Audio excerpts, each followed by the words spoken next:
রহুল সাইফুল দৃষ্টি আকর্ষণ করছি। গোল গোল হয়ে গেল। গোল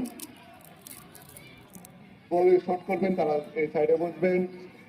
এবার শট নেওয়ার জন্য প্রস্তুত সুরজ।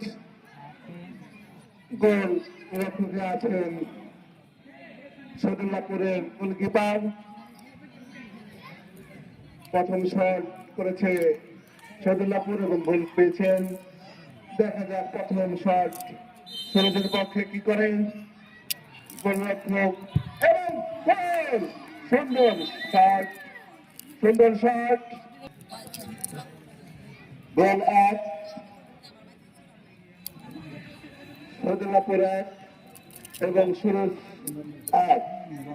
দ্বিতীয় শট শহীদুল্লাহপুর নেওয়ার জন্য প্রস্তুত।